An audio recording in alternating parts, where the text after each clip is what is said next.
Task number 1. Please go into Trinket and complete the debugging task. Can you find all the errors in the dictionaries? Here are the errors.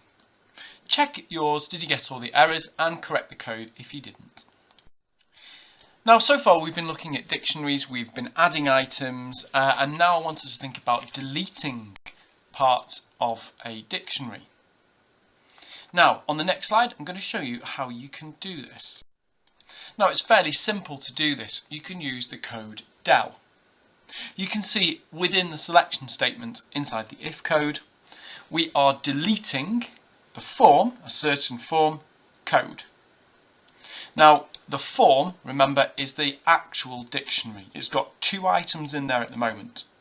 And the code is asking you to enter something to delete. Look how I put it in a selection statement though. Because if they enter an incorrect code, it's going to print name not found instead. Code then just becomes our variable name. So if the code in form is not found, or if it is found, it's going to delete it. If it's not, it won't. Let's think about sorting. Now, sorting is a massively important part of A-level computer science. We'll look at lots of sorting algorithms. But actually, there are some simple ways that we can actually do sorts. Now, if you look at the sort example here, now you can actually see we have used the method sorting.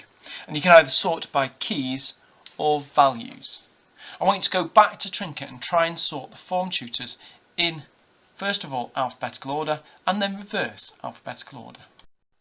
Now, so far we've been thinking about dictionaries as pairs of items. But actually you can store more values in a dictionary than just one item. You still have the same key. You still only have one key. However, in the value section, you can actually have more than one item. And in this example, we've used a tuple. Now, remember, a dictionary is pairs of items. Tuples, remember, are unordered, like unordered lists, basically. So we can store any amount of data inside that. But likewise, we could probably also store a list or a 2D list in there as well.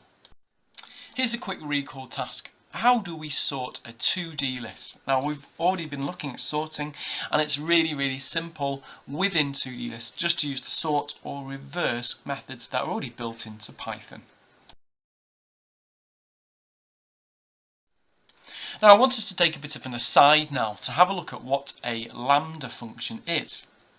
They're very powerful functions, and it basically creates an anonymous function, so that's one without a name. That actually means you can't refer back to it later.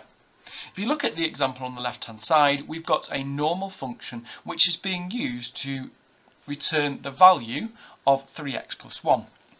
So a mathematical function. We pass a value to it, and you can see in this instance we're passing the number 2 to it. Remember, this is passing by value. We're passing it a value, not a reference here. So we're passing it by value because we're passing it the number 2.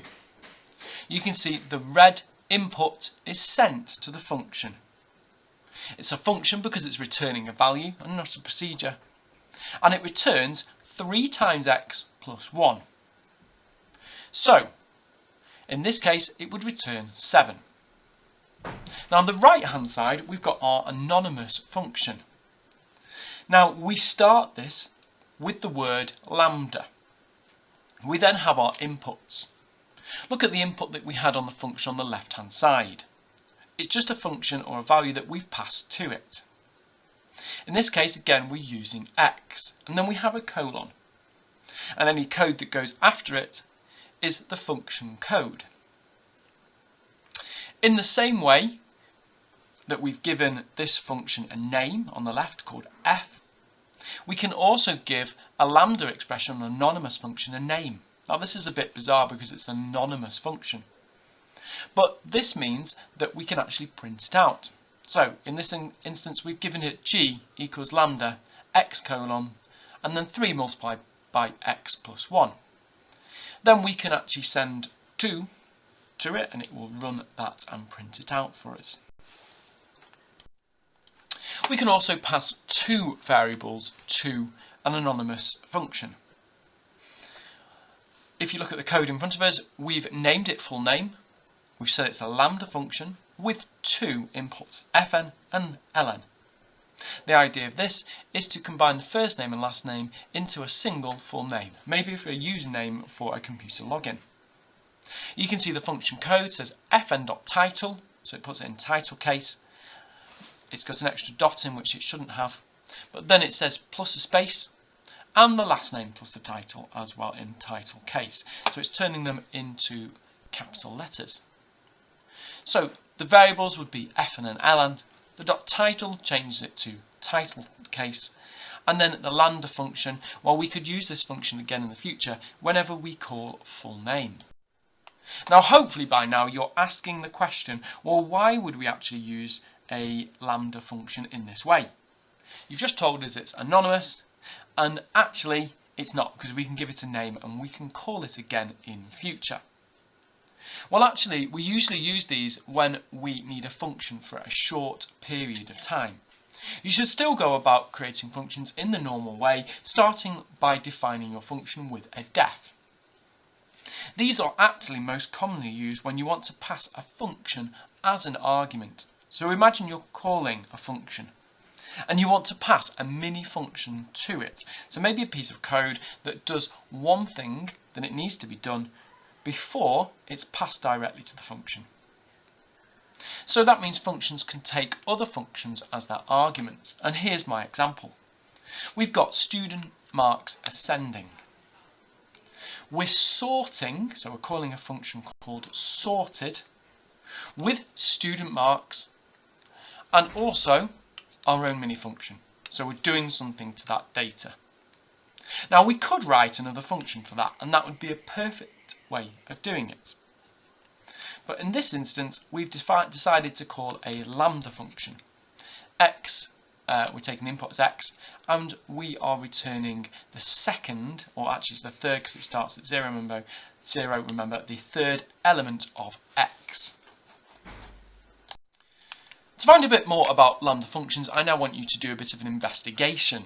So look at the examples of lambda functions. Go on to Trinket and have a look at these different functions. And then add comments to predict what each of the lambda functions does, run them, and then comment to explain whether you are correct and what it actually does. It's really important that you actually predict these first. Don't want you just to run them. It shows that you have a good understanding of the functions before you actually run them, and will help you to try and remember these functions. Now, the final part of today's lesson is to think about the different data types you've used throughout this unit. You've got 3 different challenges. What I want you to do is have a look at each challenge. First of all, decide what type of data structure you're going to use, and then program these. In the comments, I want you to tell me why you've chosen that particular data structure.